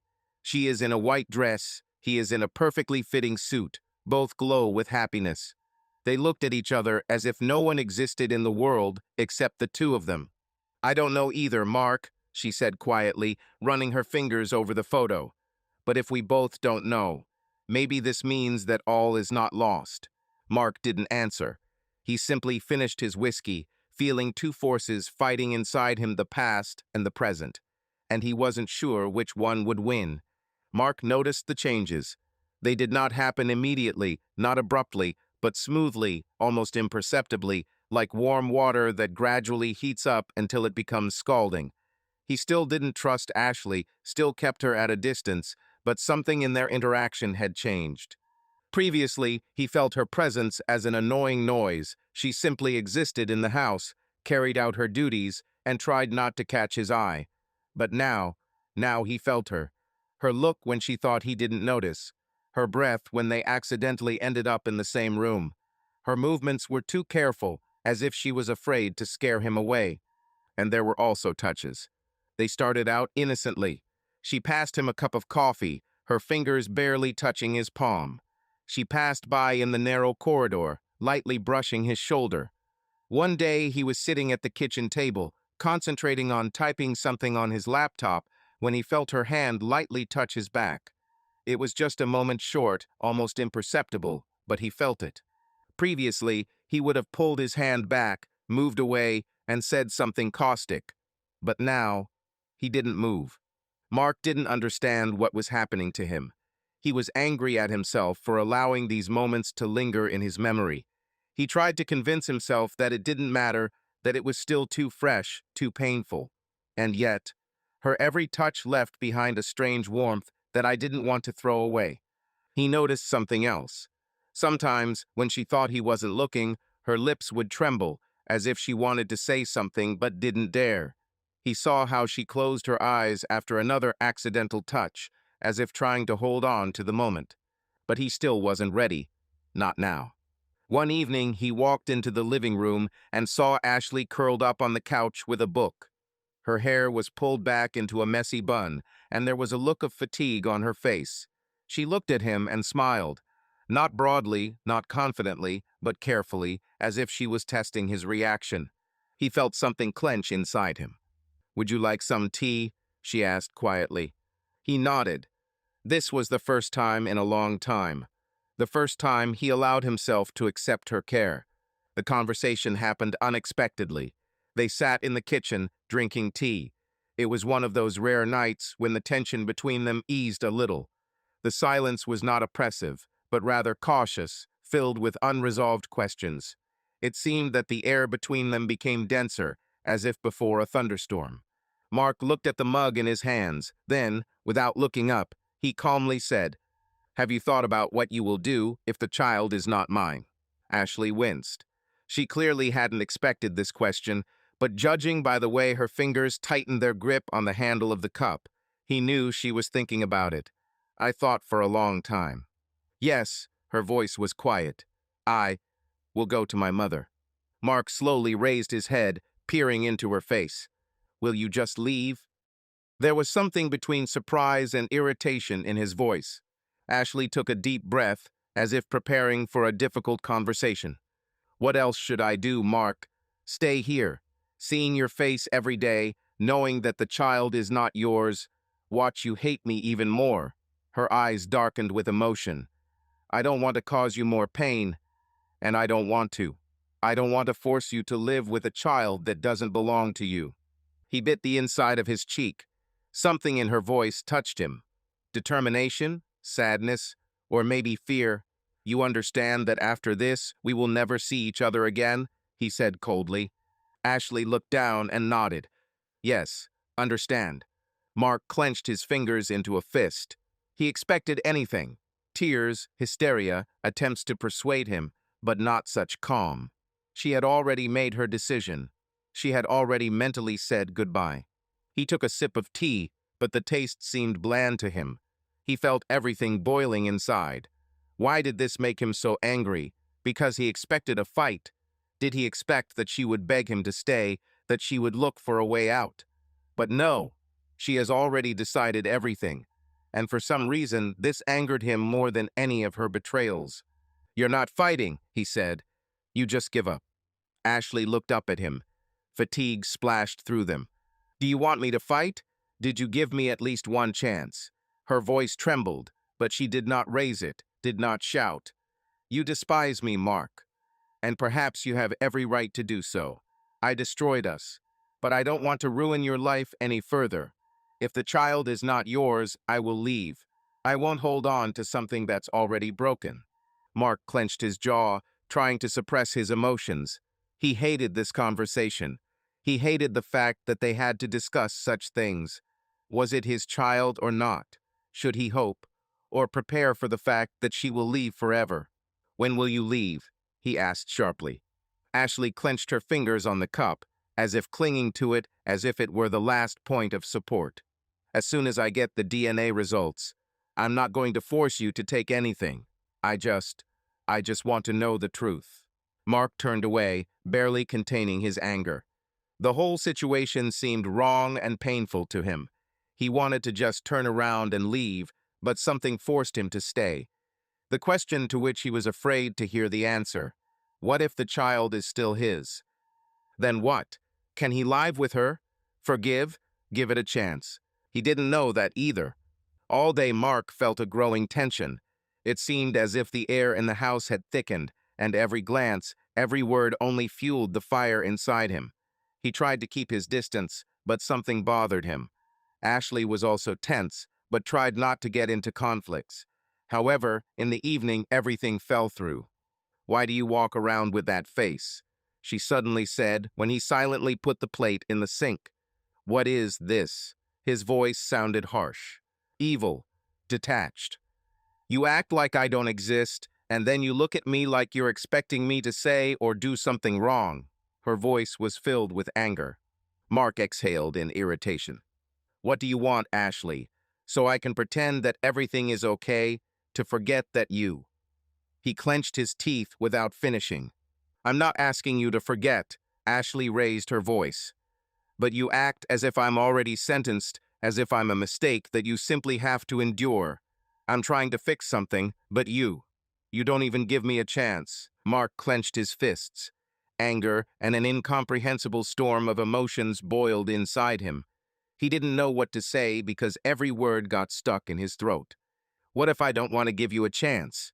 he barked, coming closer. "Have you thought about this? I was thinking that I can't just take it and forget. I can't just take it and trust you again." They stood in front of each other, breathing heavily. Their gazes collided, filled with anger, pain, understatement. Ashley suddenly stepped closer, and before Mark knew what was happening, she grabbed him by the shirt and pulled him towards her. Their lips collided not softly, not tenderly, but desperately, with an admixture of pain, anger, and some kind of unbearable melancholy.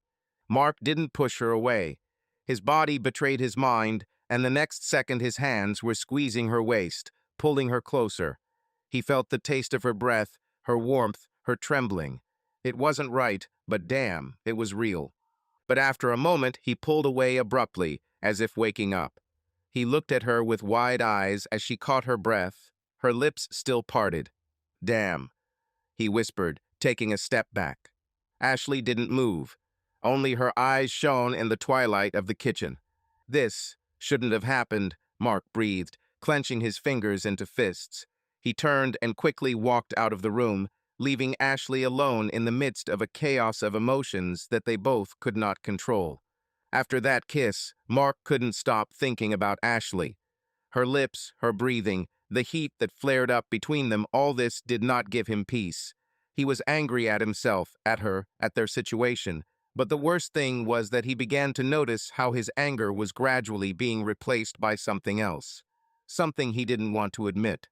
Consultations with the family therapist continued. At each session, Dr. Harris patiently addressed their emotions and helped them make sense of their feelings.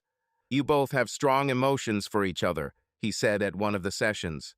"Anger, pain, resentment, all this often goes hand in hand with passion. Your feelings have not cooled down, Mark. They have changed, but have not disappeared." Mark wanted to object, but he knew Harris was right. Ashley still evoked emotions in him too strong, too intense to simply ignore. Mark couldn't sleep. It seemed to him that the thoughts inside his head were louder than the beating of his own heart. He got out of bed to somehow distract himself and walked barefoot into the kitchen. He poured some water and leaned his elbows on the countertop. But the cold liquid did not quench the thirst that burned him from the inside. He heard light footsteps before he saw her silhouette. Ashley stood at the window, her back turned to him, in a long t-shirt falling off one shoulder. The soft street light snatched her figure from the twilight, making her image almost ghostly, somehow unreal, and at the same time terribly close. Mark's heart began to beat faster. With every breath, he felt more and more keenly the faint aroma of her hair and skin, the smell that had once been most dear to him. He wanted to touch her, cuddle up to her, inhale this aroma deeper. And suddenly she turned around. Her eyes, shining from the reflection of the lantern, met his gaze. At that moment, everything that had been holding him back for so many months, resentment, pain, anger, collapsed, crumbling like dry sand. He didn't remember who made the first move. Perhaps it was her, or perhaps he himself. But the very next second, Ashley found herself between him and the wall, and their lips merged in a frantic, desperate kiss. She moaned quietly, hoarsely, biting his lip, as if she wanted to cause him pleasant pain in order to take out all the accumulated resentment and at the same time show how madly she needed him. Mark responded by only pressing her closer to him, feeling the heat of her body appearing through the thin fabric of her t-shirt. "Damn, Ash," he breathed, unable to find any other words.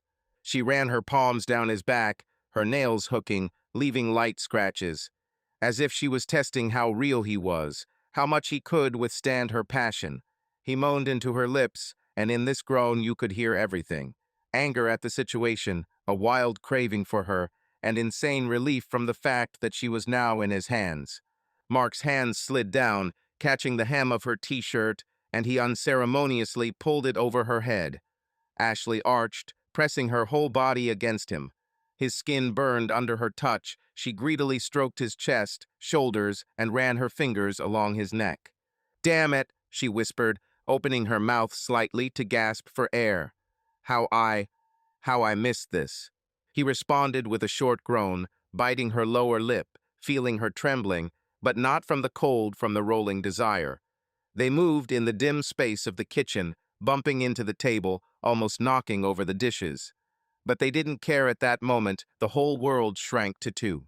"Tell me that you want this," Mark blurted out. He himself did not understand what exactly he was trying to achieve. Statements? Permissions? probably all at once. I want this, her voice almost became hoarse. Want you. To hell with everything. He pressed her back against the cool wall. The contrast between the cold and her hot body cut her skin, but did not stop her for a moment. She wrapped her legs around his hips and tangled her fingers in his hair, pulling him into another frantic kiss. It was almost painful, such a flash of passion, as if they were trying to suck from each other's lips all the resentment and guilt that had accumulated over months of estrangement. Damn, he croaked. Ash, the words are over. All that remained were touches, moans, muffled exhalations, and the beating of hearts. He covered her neck with hot kisses, went down to her collarbones, repeated her name in a whisper, interspersing it with confused curses. She scratched his shoulders, sometimes silently cursing in response, and in these dirty words there was so much pain and relief at the same time that he squeezed her even harder.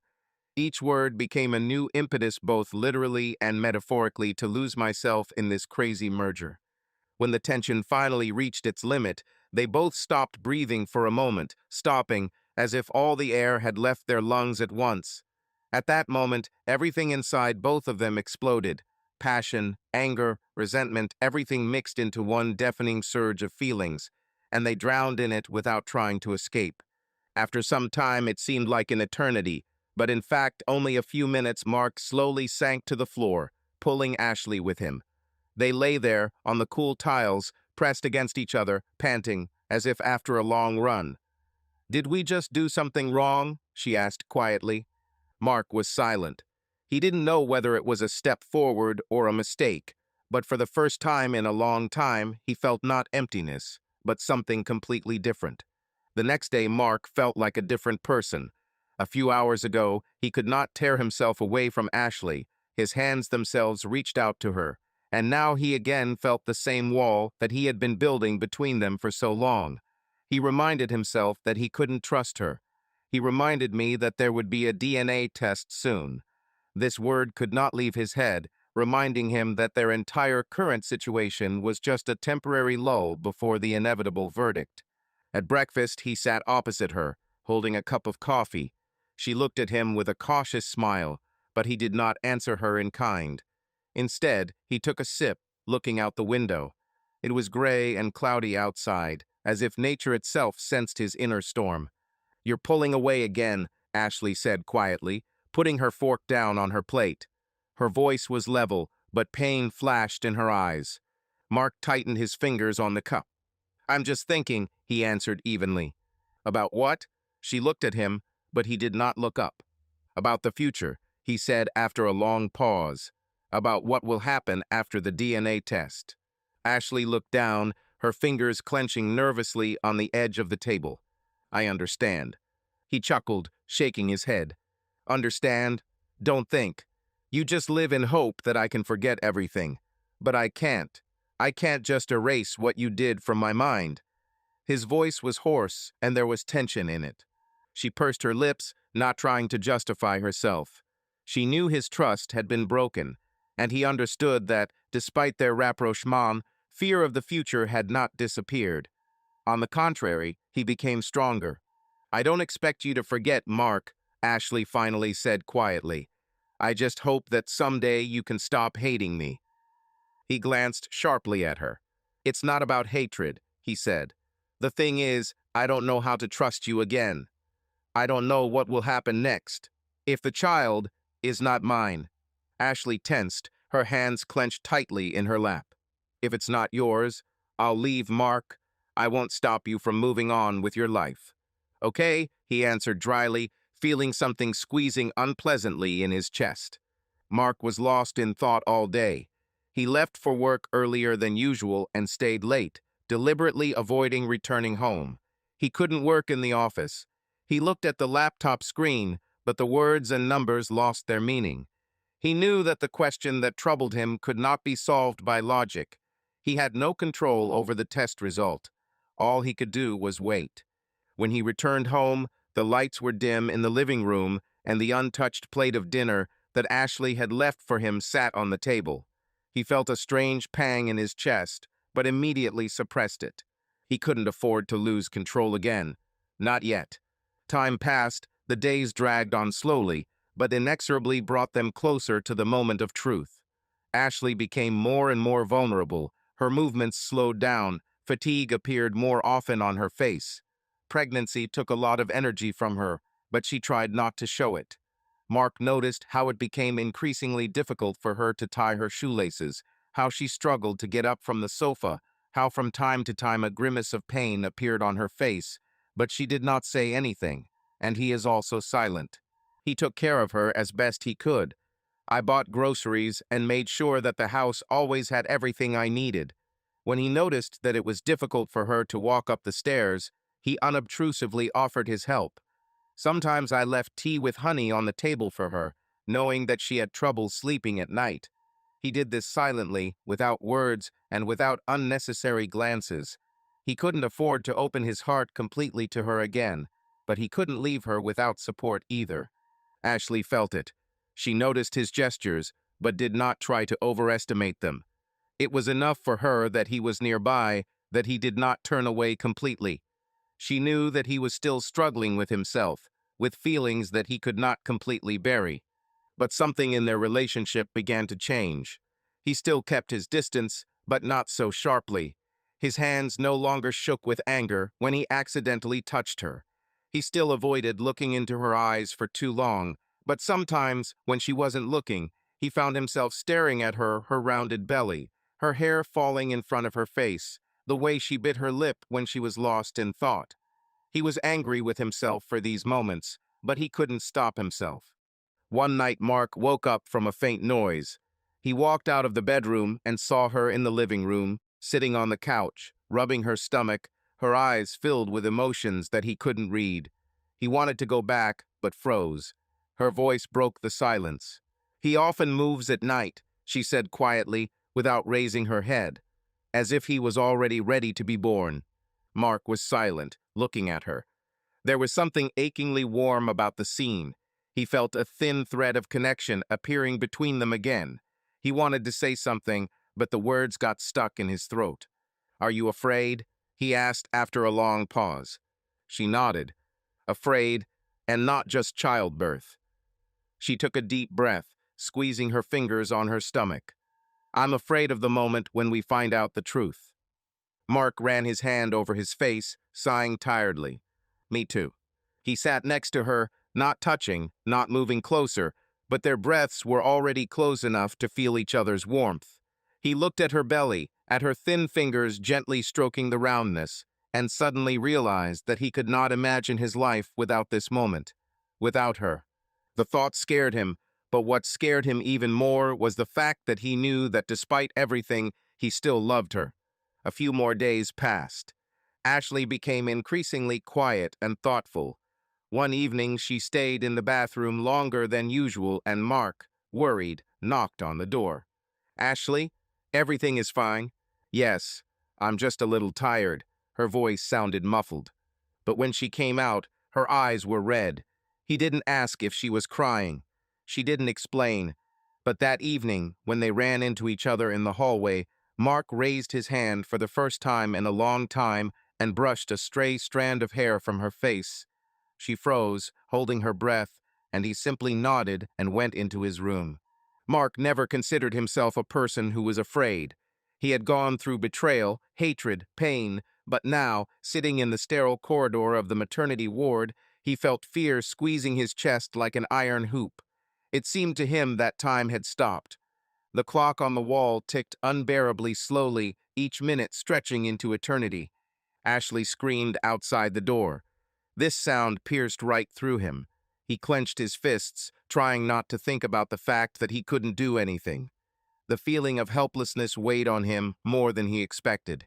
The nurse came out several times, giving short, professionally calm glances. "Everything is going according to plan," she said one day, but this meant nothing to Mark. He was too immersed in his thoughts. What if the child is not his? What if the DNA test destroys the thin thread that he and Ashley managed to restore? What if? What if he couldn't let go of this baby, whoever he was? Suddenly, the screen was replaced by a sound that made him freeze. Child's cry. Mark rose from his seat, not immediately realizing what he was doing.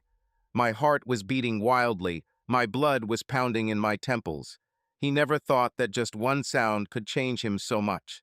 A few minutes later, the door opened, and the doctor walked out into the corridor. There was a slight smile on his face. "Congratulations, you have a son." Mark blinked as if he couldn't believe his ears. "Son?" His voice sounded hoarse, almost unrecognizable. The doctor nodded. "Everything went well. Mother and child feel fine. You can come in." Mark entered the room, not knowing what to expect. Ashley lay on the bed, looking exhausted but happy. In her hands, wrapped in a blanket, lay a small, pink lump. She looked up, and in her eyes, he saw everything: fear, joy, hope. "Do you want to hold him?" she asked, barely audible. He didn't answer.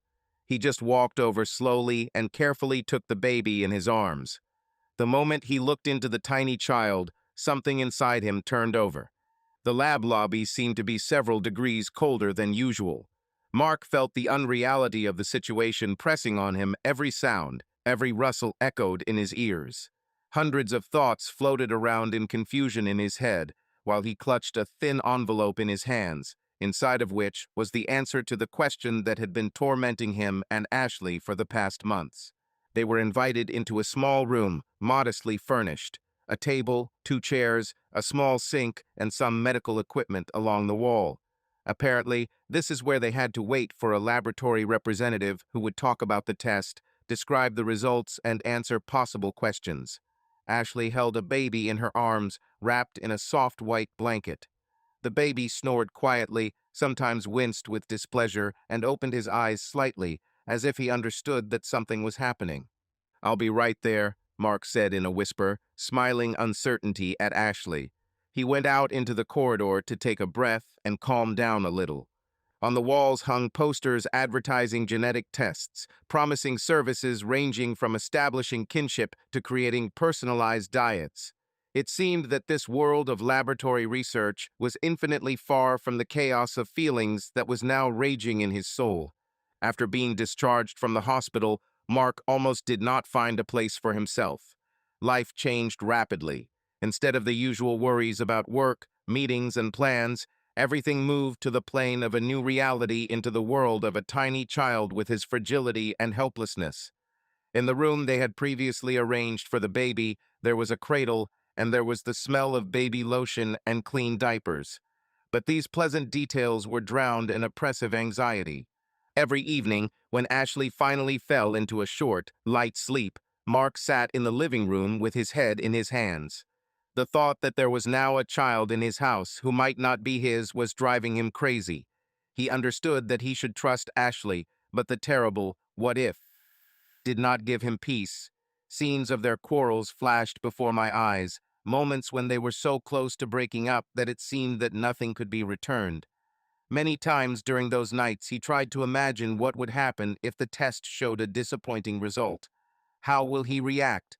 Will he be able to forgive? And if the child is still his, will he find the strength to believe that this crisis in their relationship is really over?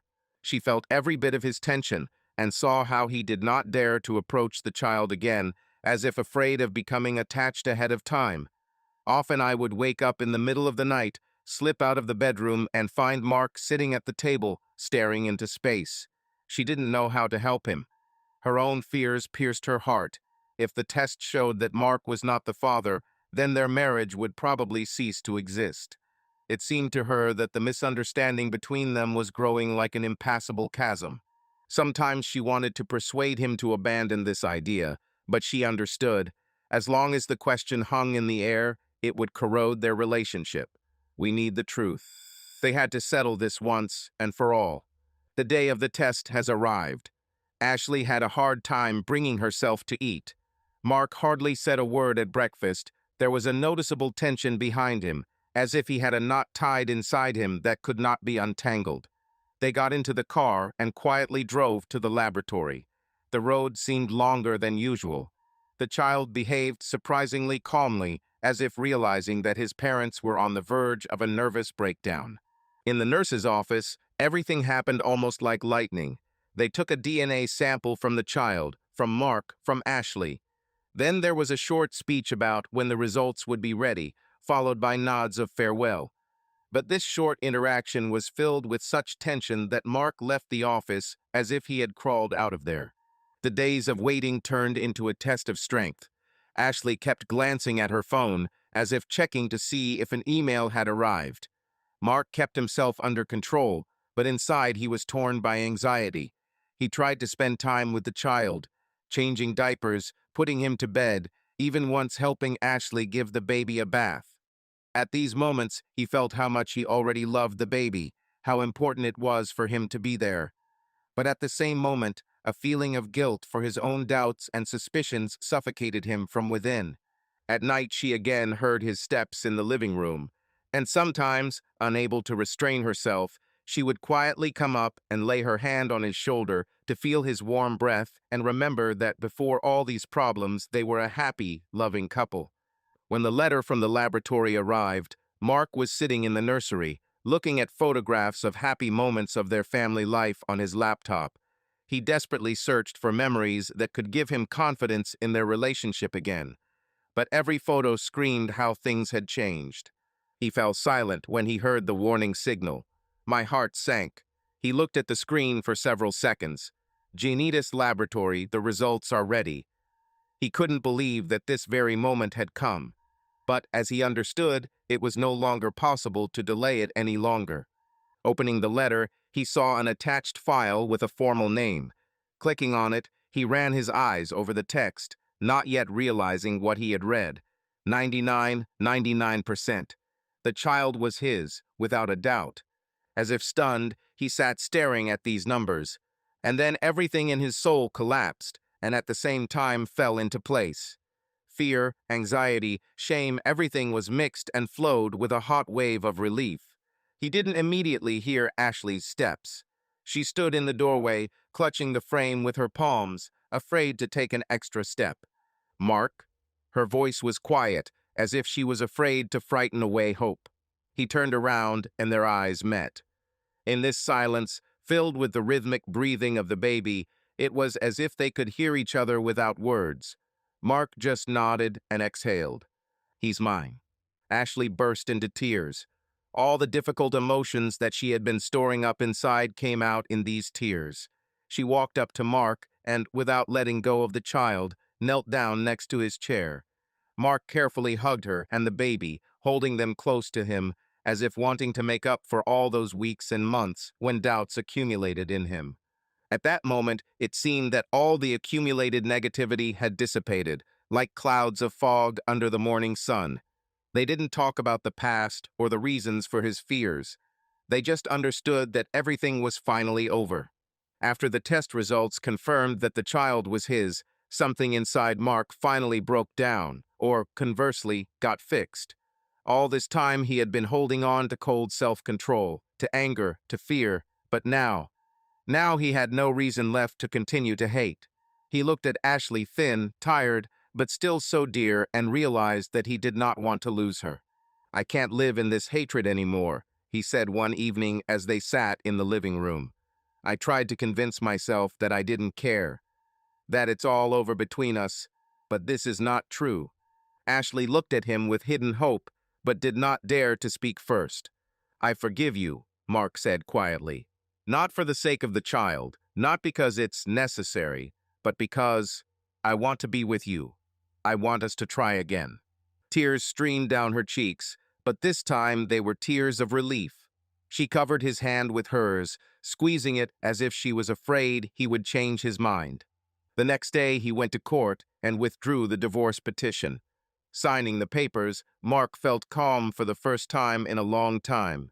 The future no longer seemed so scary. That evening, sitting on the sofa with the baby in his arms, he suddenly realized they still hadn't chosen a name. We still haven't decided what to call him, he chuckled, looking at his son's tiny face. Ashley smiled as she ran her fingers over the baby's head. Do you have any ideas? Mark thought for a moment, and then, looking at his wife, said, Let's choose together. This time, no mistakes. They went through the names for a long time, remembering those that they had discussed once in the distant past.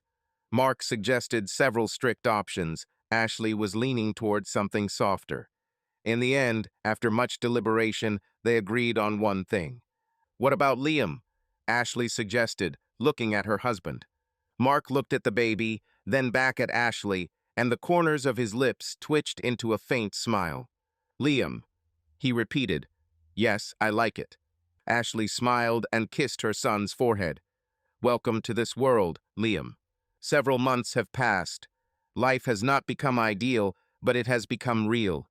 Mark and Ashley were together again, but now they were different, more mature, more aware, more careful. Their relationship was no longer a naive tale of eternal love. They knew how fragile happiness can be, and therefore they treasured every moment. Liam grew up quickly. His first laugh was a new beginning for them. It was ringing, joyful, pure. It was the sound that filled their home with meaning. His every movement, every new sound became part of their common history. Ashley often watched Mark as he rocked his son, and at such moments tears appeared in her eyes. But now these were tears of happiness. Mark has changed. He no longer harbored anger or dwelled on the past. He looked at Ashley differently, with trust that was not there before, with the awareness that love is not just a word, but a choice that must be made every day. There were times when the pain of the past came back, but now they dealt with it together.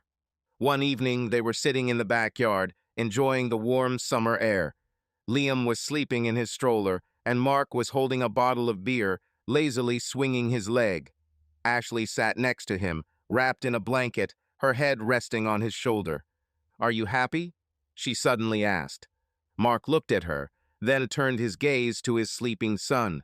He was silent for a long time before answering. "Yes, for real." She smiled, lowering her eyes.